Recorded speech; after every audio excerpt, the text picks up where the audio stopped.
Hi guys, welcome back to my YouTube channel. Ngayong araw magluluto tayo ng manok. Pero gagawin natin, lulutuin natin to sa air fryer. Unang subok ko to ng air fryer kaya di ko pagamay yung paano magluto ng manok sa air fryer. Kaya tatansyahin muna natin yung ngayon, naggagawa tayo ng pangbabad niya sa manok para malasa naman yung manok. Naglagay tayo dyan ng toyo, kalamansi, paminta, at pineapple juice para manamis-namis naman yung ating lutuin na sa air fryer na. Ngayon naglagay ako dyan ng konting seasoning para medyo mabango yung ating manok. At hinalo-halo lang natin yan para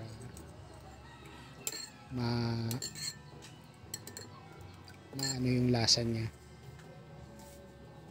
Ayan. Ngayon tapos na natin haluin, iwain naman natin yung ating sibuyas.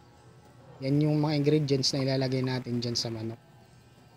Ngayon guys, unang subok ko pa lang to, pero patsyam lang to, patsyam. Para matsyambahan lang natin. Di ulitin natin kung masarap. Ngayon, ilagay na natin yung tanglad sa alim ng sa loob ng manok. Onion.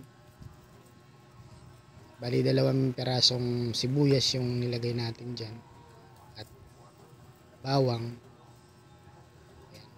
Siyempre, kailangan natin ng mga aromatics dyan. Magpasarap din yan. Ayun, lalagyan din natin ng siyempre. Medyo maanghang. Kung gusto niyo medyo maanghang, lagyan niyo ng sili. Ako nilagyan ko lang dyan ng isang sili lang. Tapos hiwain natin para medyo maanghang lang ng konti. Yung pag nalagyan na natin nailagay na natin sa loob yung mga ingredients natin. Yan. Hiwaan natin yung yung pitcho kasi para absorb yung lasa niya sa laman. Yan guys, unang subok ko to sa pagluluto sa air fryer kasi kadalasan sa manok luluto natin pinaupo. Siyempre sa kawali lang yun. Ngayon lalagay na natin yung pambabad niya sa loob para kumalat din yung lasa niya. Ngayon, di kasya dun sa plato, baka matapon. Nagkuha ko ng lagayan na medyo malalim para hindi matapon yung sarsa niya. Tapos na natin.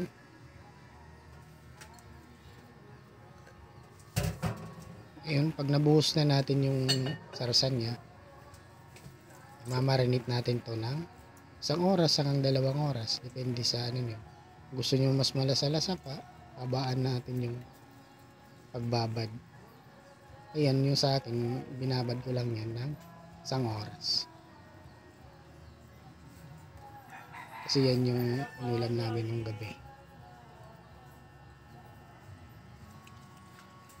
Ayun, bababad natin to ng 1 oras hanggang 2 oras kung gusto nyo. Ayan, ibabad na natin yan ng 1 oras. Ilalagay na natin sa air fryer. Ayun guys, unang subok natin to kaya di natin alam kung ano yung kalalabasan. Sana maganda yung niya pagkaluto. Ayan natin sa tarsin niya. Yan gagawin natin dyan. Nasa 180 yung init niya. Nilagay natin sa 30 minutes. Yan, after 30 minutes, ito yung kinalabasan niya. Maganda yung pagkaluto niya. Pero hindi siya buo kasi yung medyo nasa baba, hindi siya mapula. Pero luto na siguro. Hanggang dito na lang guys. Maraming salamat sa panonood. Maraming salamat sa suporta. Bye-bye.